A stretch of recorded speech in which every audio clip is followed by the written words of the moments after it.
जय हिंद बच्चों। मैं आपको फिर से इस द्वितीय क्लास में कक्षा 9वीं हिंदी व्याकरण का जो समास शीर्षक है उसके बारे में मैं आपको बताने जा रहा हूँ।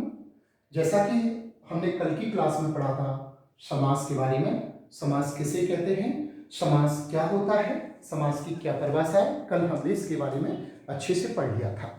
आज पुनः इस पर थोड़ा सा संक्षिप्त रूप में प्रकाश डालते हुए आगे की तरफ हम बढ़ते हैं। समास का अर्थ होता है किसी बात को संक्षिप्त में कहना ही समास कहलाता है। अर्थात जब कई शब्दों के बीच से जब हम योजक चिन्ह और समुच्चयवाचक शब्दों को हटा देते हैं और उनको हटाने के बाद में एक नए शब्द का निर्माण करते हैं, उसे हम समास कहते हैं। समास की विशेषताओं के बारे में हमने पढ़ा। समास की कुछ विशेषताएं भी होती हैं, जिसमें पहली विशेषता यह थी कि समास में दो पद होते हैं। एक पद होता है पूर्व पद, पहले आने वाले पद को पूर्व पद कहते हैं, और दूसरे पद जो बाद में पद आता है उसे हम उत्तर पद कहते हैं।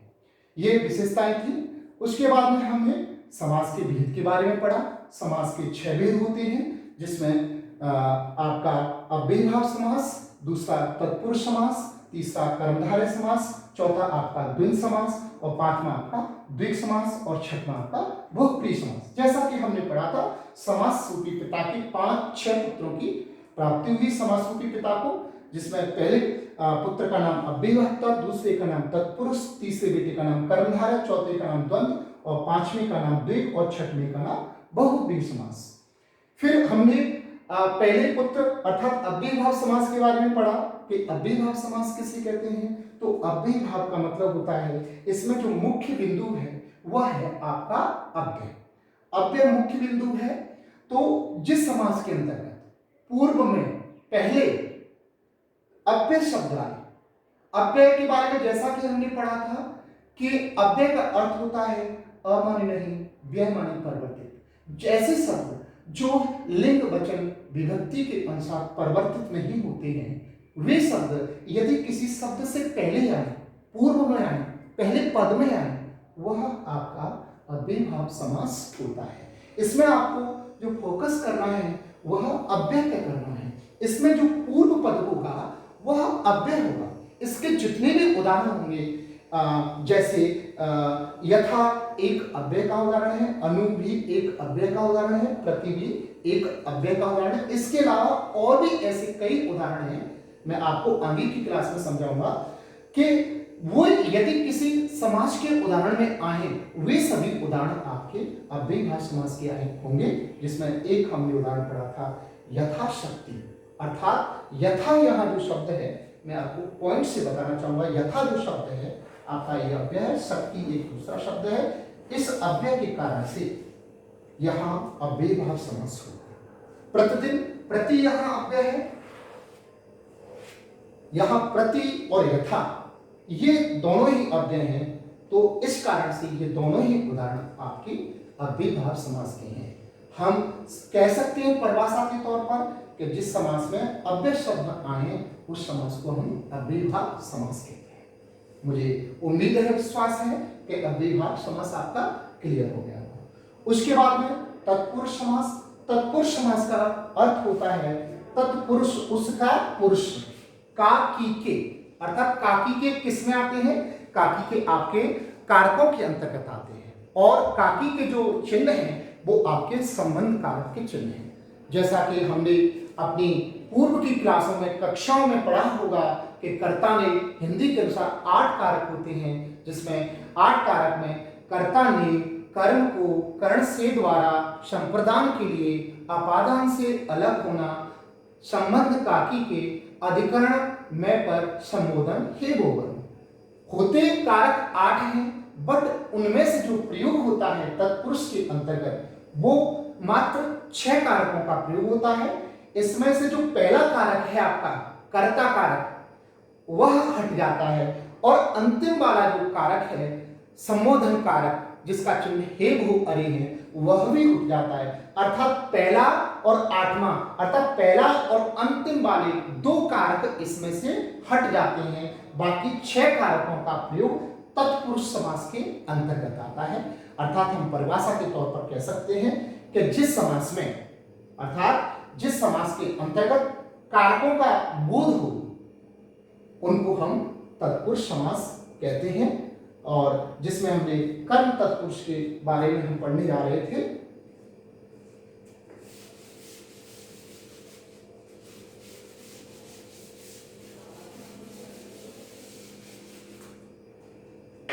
कर्म तत्पुरुष को लगभग हमने कल भी उदाहरण देखा। आज एक और उदाहरण देता हूं आपको। स्वर्ग प्राप्त,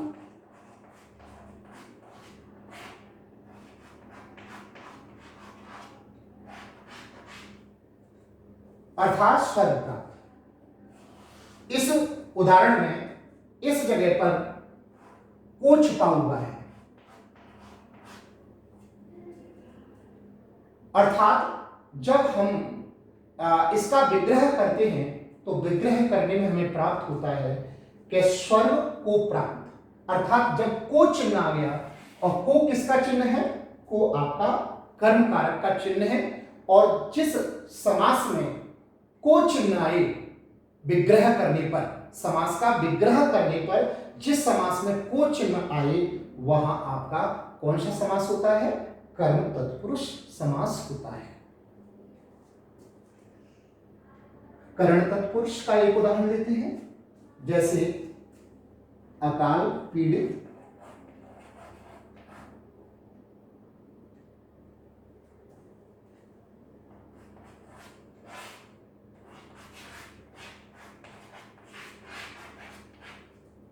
अकाल पीड़ित अर्थात अकाल से पीड़ित। जो कोरोना रूपी अकाल है उससे कोई व्यक्ति पीड़ित है तो हम प्रयोग कर देते हैं अकाल पीड़ित, अर्थात अकाल से पीड़ित।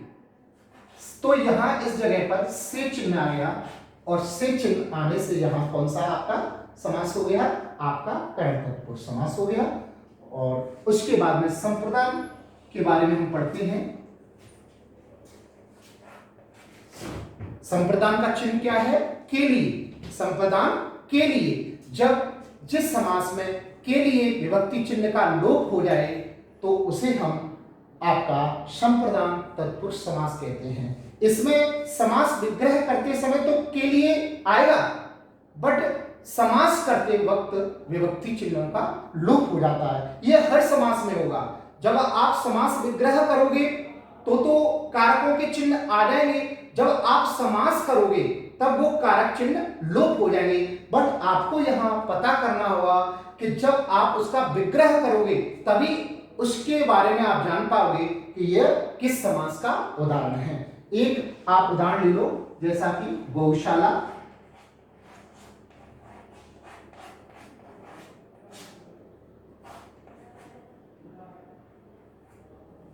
गौशाला ये संप्रदान तत्पुरुष का उदाहरण है।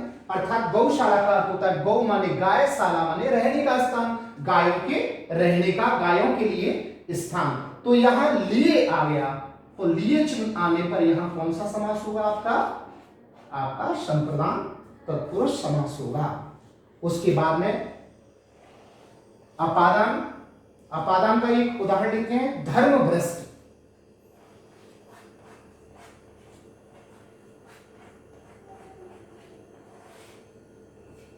अर्थात अपादान कारक का क्या चिन्ह है? से अलग होना। जब जिस समास में से अलग होना, विभक्ति चिन्ह का लोप होता है। किस चिन्ह का? विभक्ति चिन्ह का जब लोप होता है समास विग्रह करने पर, तब वहां आपका अपादान तत्पुरुष समास होता है। जैसे धर्मभ्रष्ट, धर्म से भ्रष्ट, अर्थात धर्म से जो अलग हो गया है। किससे अलग हो गया है? धर्म से। अपने धर्म से जो च्युत हो गया है, भ्रष्ट हो गया है, धर्म से भ्रष्ट अर्थात धर्म से अलग हो गया है, वहां आपका अपादान तत्पुरुष समास होगा। आप इसको एक बार अपनी पुस्तिका पर लिख लीजिए, और पुनः मैं लिखने के बाद में आगे आपको जो रह गया है उसके बारे में बताऊंगा। जय हिंद।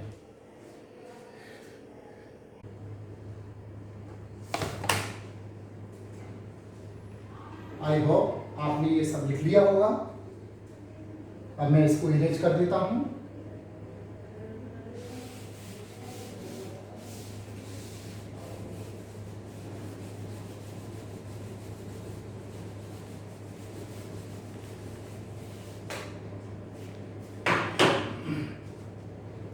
कर्मधारय के बारे में पढ़ते हैं। कर्मधारय किसे कहते हैं, कर्मधारय होता क्या है, कर्मधारय का क्या अर्थ है, क्या परिभाषा, इसके बारे में पढ़ने जा रहे हैं। कर्मधारय अर्थात यहां जो शब्द है कर्म, और कर्म का अर्थ होता है विशेषता, विशेषण। तो अर्थात धारा कहते हैं धारण, कर्म, कर्म को धारण करने वाला।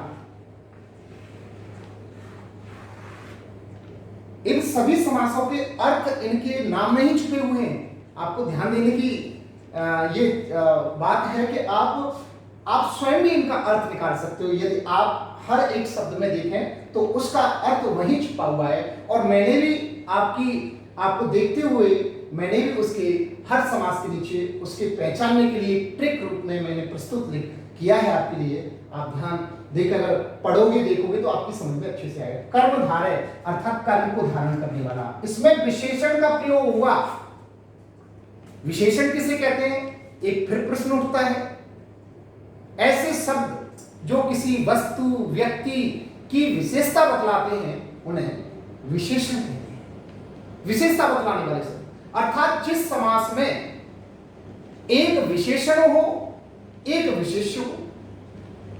विशेषण का अर्थ विशेषता बतलाने वाला, और विशेष्य का अर्थ जिसकी विशेषता बतलाई जाती है, जिसकी क्वालिटी बतलाई जाती है। जिस क्वालिटी से जिस व्यक्ति की क्वालिटी बतलाई जाती है वह क्वालिटी के बारे में जो शब्द बताता है वह विशेषण होता है। जिसकी क्वालिटी बतलाई जाती है वह आपका विशेष्य होता है। तो एक उदाहरण के माध्यम से और हम समझेंगे। एक उदाहरण ले लीजिए आप, नीलगाय।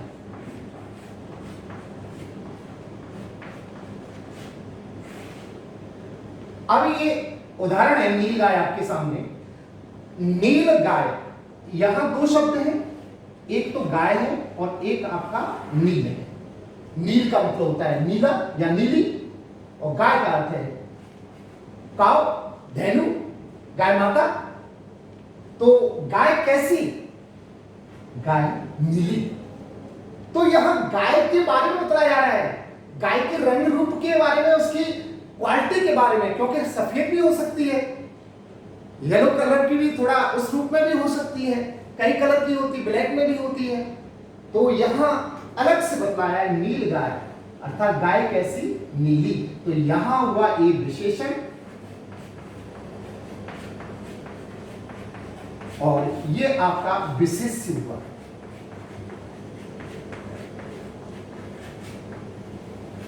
अर्थात जिस समास में एक विशेषण हो और एक विशेष्य हो वह समास आपका कौन सा समास होता है, आपका कर्मधारय समास होता है। एक उदाहरण और प्रस्तुत करता हूं आपके सामने। आप ले लीजिए काली मिर्च।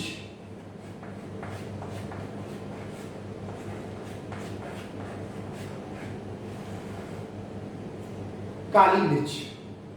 अब यहां दो शब्द हैं, यहां भी एक है काली और एक है मिर्च।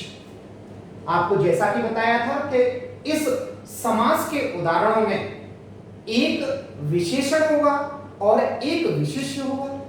तो यहां काली जो मिर्च है उसमें विशेषण यदि देखा जाए तो काली है, और अगर विशेष्य देखा जाए तो मिर्च है, क्योंकि मिर्च की विशेषता बताई जा रही है। मिर्च कैसी, काली मिर्च। तो इस कारण से यहां आपका कर्मधारय समास हुआ।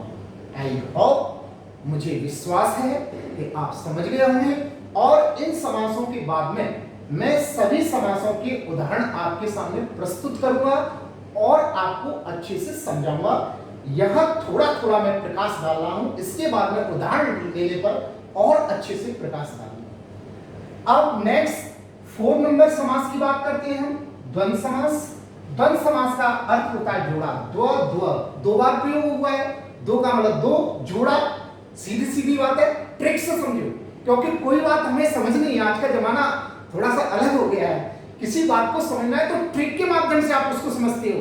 एक टेक्नोलॉजी, ट्रिक मींस टेक्नोलॉजी, अगर टेक्नोलॉजी के माध्यम से आप किसी बात को समझते हो तो वहां हमें वो बात बहुत जल्दी से समझ में आती है।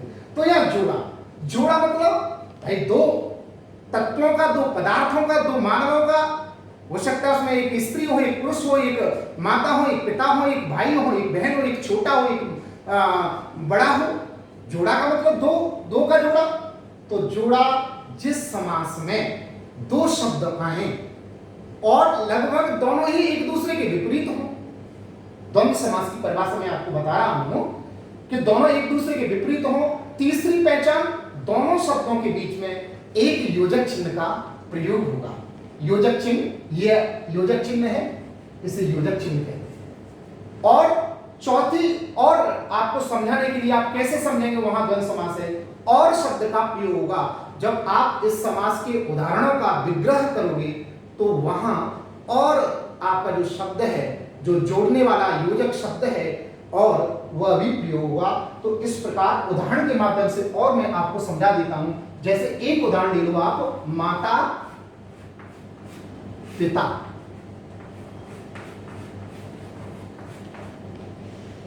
माता और पिता, माताजी और पिताजी, उनके बीच में मैंने बताया था समझने के लिए योजक चिन्ह। जैसा कि योजक चिन्ह यहां प्रयोग हुआ है, विग्रह करने पर और आ जाता है, जैसा कि यहां और आ गया। तो आप समझ सकते हो कि इस प्रकार के यदि उदाहरण आए तो वहां कौन सा समास बताएंगे आप, वहां आप द्वंद्व समास बताएंगे। एक उदाहरण और ले लीजिए, रात दिन। रात दिन, यहां भी योजक चिन्ह का प्रयोग हुआ है, रात और दिन, अर्थात रात और दिन दो शब्दों का प्रयोग हुआ है, तो जोड़ा रूप में। यहां एक योजक चिन्ह का भी प्रयोग हुआ है और विग्रह करने पर यहां और शब्द का प्रयोग आप कर देंगे। आई होप द्वंद्व समास क्लियर हो गया होगा। इसके बाद में द्विग समास के अंतर्गत चलते हैं। द्विग, यहां द्वि शब्द का प्रयोग हुआ है और द्वि का मतलब होता है दो, और दो क्या है, दो संख्या है, काउंटिंग है, सीधी सीधी बात है। द्वि का एक संख्या है, काउंटिंग है। तो जहां संख्या है, देखिए मैंने बताया था आपको कि समास, हर समास की डेफिनेशन उसके शब्द में छुपी हुई है। यदि आप ढंग से देखते हो तो द्विगु नाम है इसका, द्विगु, और द्वि आ रही है, द्वि का अर्थ होता है संख्या। तो संख्या जहां आए, जहां संख्या आए वहां द्विग समास होता है, अर्थात हम कह सकते हैं संख्यावाची द्विग। उदाहरण लेते हैं। उदाहरण लेने पर हम एक उदाहरण ले लीजिए, पॉपुलर उदाहरण है, प्रसिद्ध उदाहरण है पंचवटी। पंचवटी, अब देखिए इस उदाहरण के माध्यम से हम समझते हैं इस उदाहरण में कहां कौन सा शब्द है जो संख्यावाची है, संख्या का बोध कराने वाला है, पंच।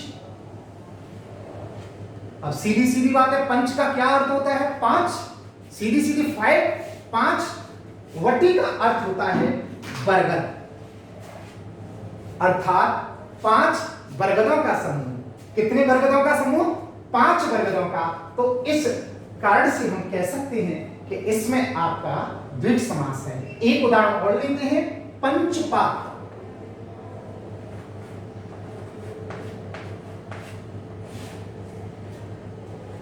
इसमें भी पंच आ गया, तो पंच आने से, पंच क्या है, संख्यावाची है, और पंच का अर्थ होता है पांच, और पात्र का होता है बर्तन, अर्थात हम कह सकते हैं पांच पात्रों का समूह। एक और आपको बात बताता हूं कि इसका जब विग्रह करेंगे हम, तो इसका विग्रह करने पर इसकी पहचान के लिए बता रहा हूं। मान लीजिए समास वैसे आएगा तो आप बता सकते हो इसमें कि पंच, वैसे उदाहरण आएगा तो आप बता सकते हो कि पंचवटी में आपका द्विग समास है। अभी इसका विग्रह पूछ लिया जाए कि इसका विग्रह कीजिए, तो पांच बरगदों का समूह विग्रह हो गया इसका। पंचपात्र, पांच पात्रों का समूह इसका विग्रह होगा। अब कभी विग्रह आ जाए आपके सामने कि पांच पात्रों का समूह, या पांच बरगदों का समूह, या नवरात्रियों का समूह, नवरात्र, इसमें कौन सा समास है, तो आप कुछ भी मत देखिए, केवल एक चीज देखिए, समूह या समाहार। इस समास के विग्रह में समूह और समाहार जरूर आएगा, और समूह समाहार जब जब आए तो आप आंख नीच के ये कह दीजिए यहां आपका कौन सा समास है, यहां आपका द्विग समास है, क्योंकि द्विग का अर्थ होता है संख्या, अर्थात संख्या का बोध कराने वाला जो समास होता है उसे द्विग समास कहते हैं। अब नेक्स्ट समास की तरफ चलते हैं। नेक्स्ट समास का नाम है बहुव्रीहि। क्या नाम है? बहुव्रीहि। बहुव्रीहि, बहु का मतलब होता है बहुत, बहु का क्या अर्थ होता है? बहुत, अर्थात बहुत पद, अर्थात दो पद होने पर किसी तीसरे पद की विशेषता बतलाई जाए, तीसरे पद की विशेषता बतलाई जाए। अब तीसरे पद, जैसे एक उदाहरण लेते हैं हम आपका, आप ले लीजिए, एक उदाहरण ले लीजिए दशानन।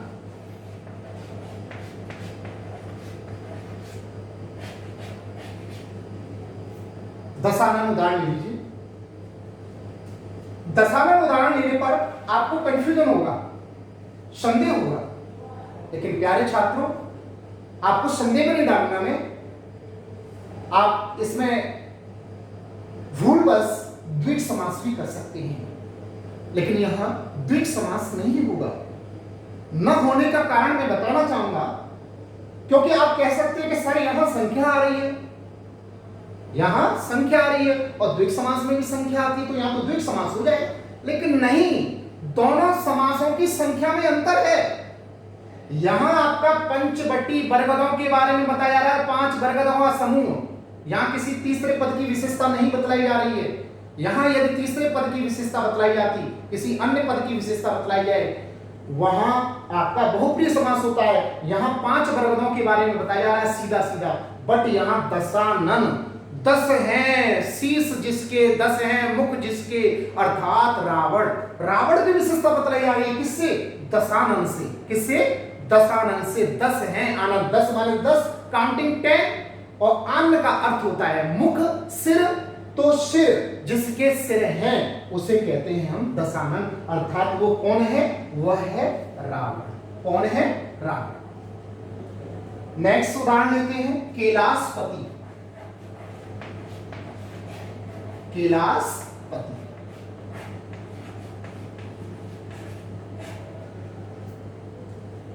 कैलाशपति, कैलाश पर्वत का नाम है और पति कहते हैं स्वामी को, पति स्वामी को। तो कैलाश नामक पर्वत के स्वामी अर्थात भगवान शिव। कौन है? अर्थात भगवान शिव। तो यहां कैलाश की विशेषता नहीं है, यहां पति की विशेषता नहीं बतलाई जा रही है, यहां आपकी तीसरे अन्य पद की विशेषता बतलाई जाती है, अर्थात शिव के बारे में बताया जा रहा है। यहां शिव कहीं नहीं है। आप देख लीजिए, कोई छुपाओ तो बता दो मुझे, कैलाश माने शिव तो होता नहीं है, पति माने भी शिव नहीं होता है। होता है? बताइए, आप कहीं पढ़ा है आपने पति माने शिव? तो यहां कैलाश की ना तो विशेषता है ना पति की विशेषता, दोनों पदों की अप्रधानता है, मतलब प्रधानता नहीं है। तो यहां तीसरे पद अर्थात शिव शंकर की विशेषता बतलाई जा रही है, और शिव शंकर के बारे में बतलाया जा रहा है। जब एक और ट्रिक के माध्यम से समझ सकते हो, बहुप्रिय समास में लगभग, ज्यादा तो नहीं कह सकता हूं मैं, 70% आपके देवी देवताओं के नाम आएंगे। ये मैंने सर्च किया है आज तक की हिंदी की बुक्स में, जितनी भी हिंदी ग्रामर की बुक्स हैं मेरे पास में, और भी जितनी भी बुक्स मैंने पढ़ी हैं, उनमें बहुप्रिय समास में अक्सर जितने भी प्रयास मैंने देखे हैं उसमें आपके देवी देवताओं के नाम हैं। आई होप, मुझे विश्वास है, मुझे उम्मीद है आप 6 समासों के बारे में समझ गए होंगे कि समास क्या होता है, समास के कितने भेद होते हैं, किस किस समास को क्या क्या कहते हैं। एक बार सूक्ष्म रूप से मैं दृष्टि डालना चाहूंगा। अव्ययभाव समास का अर्थ होता है अव्यय, सीधा सीधा अव्यय से लगाइए पता, अव्यय, जिस समास में अव्यय है वहां अव्ययभाव समास होता है। जिस समास में आपका कारक चिन्ह आए, कारक चिन्ह का इट मींस आपका कर्म से लेकर अधिकरण तक चिन्ह आए, वहां आपका तत्पुरुष समास रहता है। सॉरी, एक चीज और यहां रह गई है, आपको बताना चाहूंगा। यहां जो एक संबंध का उदाहरण और मैं प्रस्तुत करूंगा आपको। संबंध का उदाहरण रह गया था यहां राजपुत्र,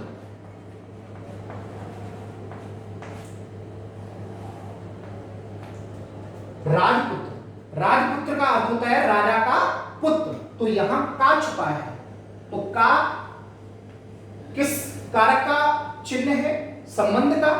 तो स्वाभाविक है जहां संबंध कारक का प्रयोग होता है, जिस समास में विग्रह करने पर कारक चिन्ह का आए, वह आपका संबंध तत्पुरुष समास होता है। समझ गए होंगे। नेक्स्ट, अधिकरण सिर दर्द, सिर दर्द,